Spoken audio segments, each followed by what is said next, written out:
Welcome back to Australia Trains. In this video, we focus entirely on the Metro Tunnel. In particular, a sneak peek of State Library and Town Hall Station. Then we will recap on what has been going on in 2025. We will also take a look at some of the testing that's been going on this year. And then to finish off, theorise when indeed the Metro Tunnel will open to passengers, and if it could happen this year as planned. Hope you enjoy the video. We start off at State Library Station, and of course we are quite limited in what we can see from the public area above ground. So taking a look, it seems like the general structure is actually there, but still a fair bit has to be done on ground level. This is of course only one entrance to State Library Station, and to give you an idea of how grand this station is, this entrance is a good 5-minute walk from Melbourne Central Station, which is where another entrance will be. And the same deal with Town Hall. It is quite hard to see what's going on, but Town Hall is definitely starting to come along nicely on the ground level. In addition to the underground pass connecting Flinders Street Station, you can see one entrance over there, another one over here, and then another one right next to me. Well, also over here, so a lot of entrances, which will be great for passenger flow. 2025 has been an exciting year in the Metro Tunnel, but what exactly has been taking place? Well, a big portion of that has been PVEs, or procedural validation exercises. Think of these like an anticipation of anything that can happen, any issue or any event, and this has been essentially played out for staff to familiarise themselves and to test all the equipment within the tunnel.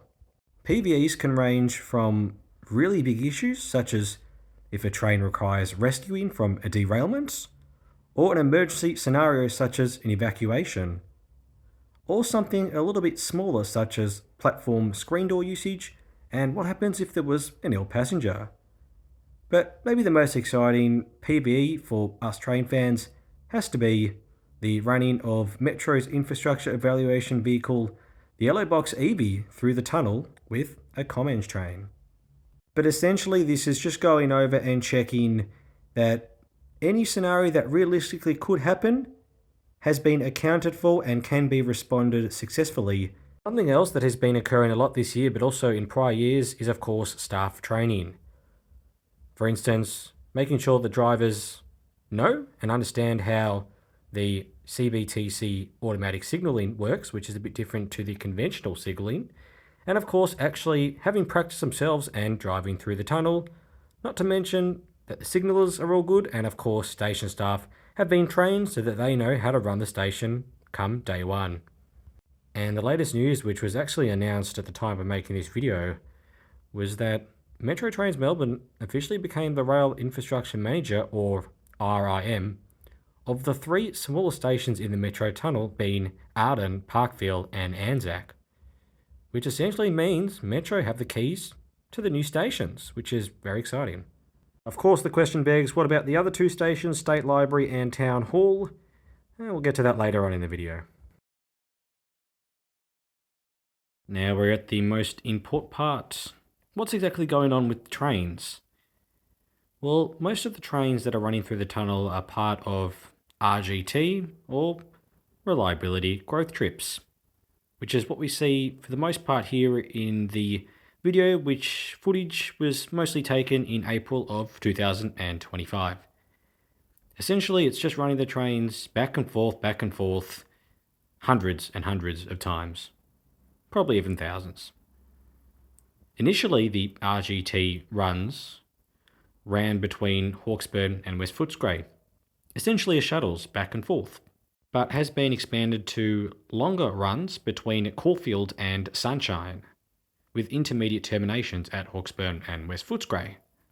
Whilst, sadly, it isn't really possible to get footage yet underneath the tunnel, through videos from, for instance, the PTV socials, trains are stopping at stations with the platform screen doors opening and closing.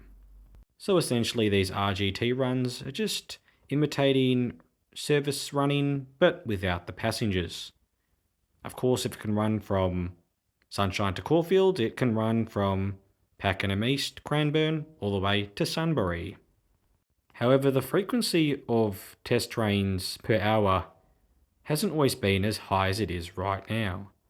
Whilst originally starting off with just a few runs per hour, it now seems that trains were running through the tunnel every roughly 2 to 5 minutes, but many of them were sort of following a roughly 3-minute schedule. Of course, that 3-minute frequency is to match what will probably be the running frequency during the peak. Whilst these RGT runs take place, unfortunately regular passenger service cannot occur on these lines. Resultingly, buses replace trains on the Pakenham Cranbourne and Sunbury lines.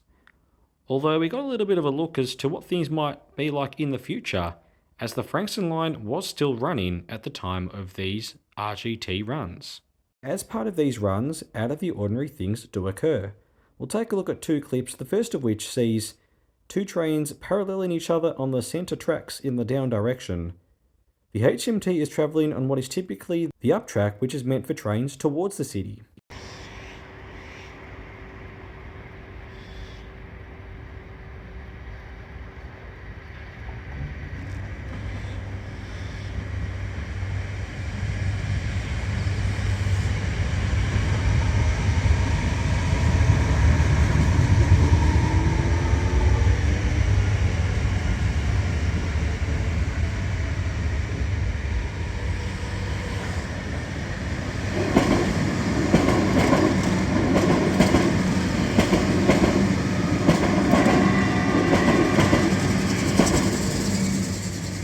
Secondly, we now see a train use the points to travel from the down track to the up track.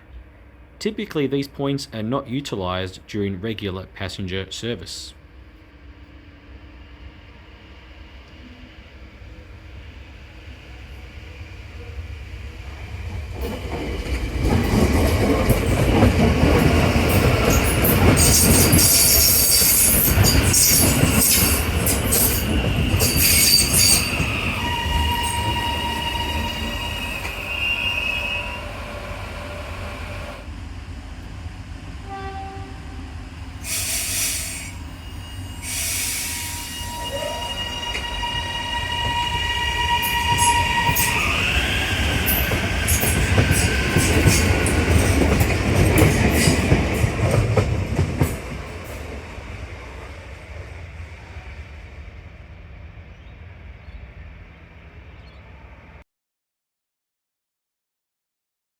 And now we'll take a look at when the tunnel will open. It doesn't appear that there's a date officially, well, that I know of at least, but there are three scenarios that I could see will likely be one of our answers. The first of which, all 5 stations are ready and the tunnel opens in the second half of 2025 as expected. There are plenty of ads around the Metro network saying 2025, so that is clearly the aim. However, as mentioned earlier, the two larger stations, State Library and Town Hall, aren't actually complete as of yet and are still under construction, as we saw near the beginning of the video, which does complicate things a little. What if they aren't ready by the end of 2025? What happens? Well, that's where scenario 2 comes into play, and that is the Metro tunnel opens with just 3 out of the 5 stations in operation, being Arden, Parkville and Anzac. Whilst this would seem a little bit odd and annoying that not all 5 will open, don't forget when the City Loop opened, not all the stations opened on the same day, so this wouldn't be a first for an underground station in Victoria. The City Loop operated just fine with not all stations open, so who's to say the Metro tunnel can't do the same? If that is the case, then it's possible and very likely indeed that a second half opening in 2025 will occur if it is just even the 3 stations. But by not opening the main 2 stations, it does definitely limit the connectability of the Metro tunnel to the rest of the network. The third scenario, which I think is probably the least likely of the 3, but there's a possibility, and that is that if they want all 5 stations to open at the same time, that would mean a 2026 opening of the tunnel. Are there any other scenarios I'm missing out? Feel free to chuck them in the comments below. But at least at the time of making this video in April 2025, there is no official date.